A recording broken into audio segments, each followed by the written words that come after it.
Midland Legacy and Amarillo Tascosa. That's our game of the week for week 2 of Game Time. Only one of these teams would leave a Stown Broadband Stadium with their perfect record intact and would leave 2-0. The first quarter and a half of this game was a complete energy drink, so strap in because we're about to show you those first half highlights. Pandemonium here at Ratliff Stadium, Jenna. Odessa High just seconds ago won this football game in overtime, 49-42. Day Green, a short touchdown run in overtime after the Broncos forced a fumble on the opening play from Permian. The Broncos came all the way back to tie this game, send it to overtime. OHS wins, history at Ratliff. First time since 2013, the first time in a decade, the Broncos have beaten the Panthers. Hey, let's check on those first half highlights. You got to see this one to believe it. This game turned into an absolute track meet in the first half, and the Broncos started the scoring on the second play from scrimmage as Mikey Cota finds Andrew Rodriguez, who gets free and houses this one from 80 yards out. Odessa High stuns the Permian fans to draw first blood. And hey, check out the Spider-Man celebration there. But Mojo would not panic. Right down the field they go. And it's Jacob Garcia hitting Isaiah Welton, and the game was tied. Permian has the ball again, and Coach Ellison digs into the bag of tricks, and Isaac Herrera will throw this one to a wide open Gage Murphy, and Permian goes on top. After recovering a muffed punt, Mojo hands it to the touchdown man. Justice Laura goes right down Main Street to score, and the Panthers looked to be running away with this one. But the Broncos put a drive together that ends with a Day Green touchdown run to make it 21-14. Permian, though, they go back up 2 scores with a pass from Garcia to Luke Peridot to keep the Panthers in front. But Odessa would strike back as Cota delivers to Rodriguez again, who slips tacklers and gets to pay dirt. A wild first half ends with Permian High up 28-21. All right, as I said, an electric game, an electric atmosphere. This is what West Texas football is all about right here at historic Ratliff Stadium. Once again, the Odessa High Broncos, led by third-year head coach Dusty Ortiz, they have just beaten the Permian Panthers in overtime, 49-42. In addition to this game being televised on ESPN+, we had a tailgate pregame featuring music, free food and drinks, and the first 250 fans in the door received free admission to both the men's and women's games, and they received these free Odessa College basketball t-shirts. Our game of the week for week 6 pitted 2 4-1 teams against each other. The Big Spring Steers visiting the Seminole Indians. And if you like points, this was definitely the game for you, as we had 2 excellent quarterbacks in this one. Top of the 7th with the crowd chanting "Let her hit" after Wells had been intentionally walked most of the day. She certainly gets a hold of this one to give the Bulldogettes the margin they needed for the victory and the title. And the last out comes courtesy of Caden Lee in right field. Coahoma wins it 4-2. Head coach and quarterback are 2 of the most important pieces to building any football team, and at UTPB, that bond has been built through years of growing together. He was one of the few guys giving me a chance out of high school to come play for him. He's always been straight up with me, told me exactly what's going on, where he is. Every bit of that visit told me that he could be the future of our program. Very calm, relaxed, cool dude. Doesn't say a whole lot, but the way he plays is unreal. Kenny Hernser is back in West Texas after attending Wink High School for 2 years, and his relationship with McCullough is the top thing that has brought him back after the pair cut their teeth together at East Central University in Oklahoma.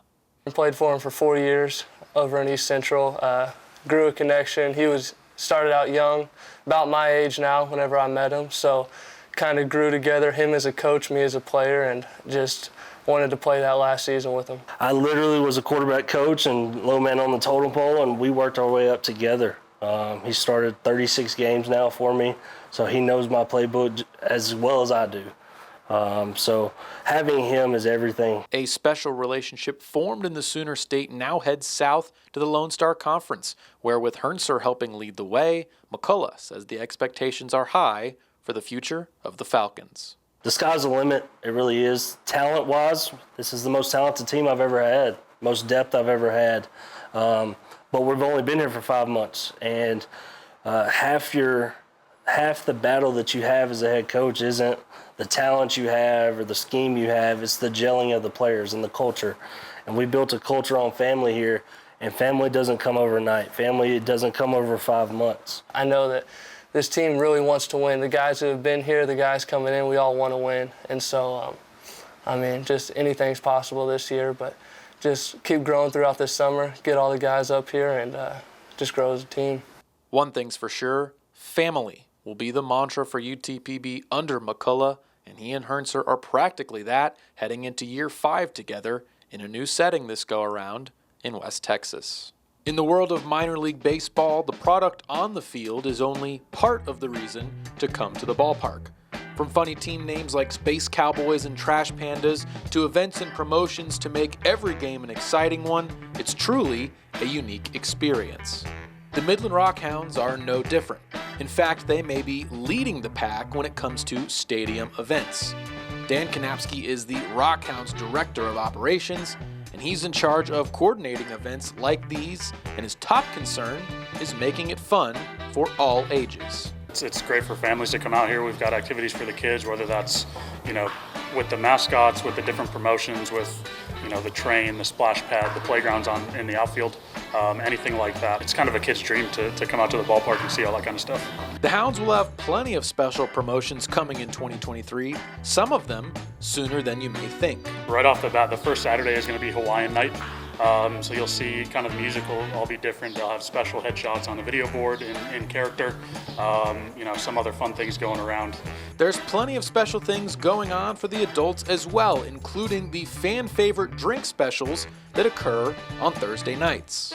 Absolutely, Thirsty Thursday that's here to stay. That's, some of our busiest nights are Thirsty Thursday, and we love when people come out here. It's a little bit more rowdy. The players like it, I know. I'm not sure the opposing team likes it with all the heckling, but we know our guys like it, and the crowd's a little bit more into the game that way. So yeah, Thirsty Thursday is back, and we're looking forward to another full year of that. No matter what you enjoy the most, one thing is for sure, you certainly won't be bored at Momentum Bank Ballpark this season. Well, it is that time of year in the sports world when high school football players sign on the dotted line and set in stone where they'll be playing their college football the following year. And one of the Permian Basin's biggest names is headed north to play in the SEC. Odessa High wide receiver and 4-star prospect Ivan Carrion put pen to paper to sign with the Oklahoma Sooners after being committed to OU since June. Carrion said he knew the Sooners were the right choice for a few reasons after his official visit. Well, 2 Permian Basin teams will be represented in the NJCAA Men's Basketball Division I Championship Tournament as both the Midland College Chaparrals and the Odessa College Wranglers were officially selected into the tournament field this evening. And in addition to being in the field and on the bracket, both the Chaps and the Wranglers will receive first-round byes. And it was an unbelievable game that came right down to the wire with so many twists and turns. Let's take a look at some highlights. Rebels looking for a big win on their home field at Astound, and the first half of this game was dominated by some injury news to legacy 4-star quarterback Marcos Davila. Keller took a 13-0 lead on this touchdown run, called a score before the ball came out, and then disaster strikes for the Rebs. Davila getting his right hand looked at on the sidelines. He would eventually be taken to the locker room. That would bring in backup Jaden Rogers for the remainder of the first half. The Rebels trailed 13-0 going into halftime. This interception in the end zone kept it a scoreless game. But Marcos Davila, he's got his helmet back, so he is cleared and ready to go. The Rebels would go to the run game, and that means feeding Zeke Luna, who helped the Rebels take back the lead with 2 rushing touchdowns. A run game that struggled in the first half suddenly came alive in the third quarter, and just like that, we had ourselves a game. The Indians would score again after this big catch and run. It's going to set up a short touchdown, and they added a field goal to go up 23-14 with time running down, and the Rebel offense facing a long field to cut into the lead. But they'd only need one play as Davila hits Deontay Saunier streaking over the middle, and it's a one-play drive that cuts the lead to just 2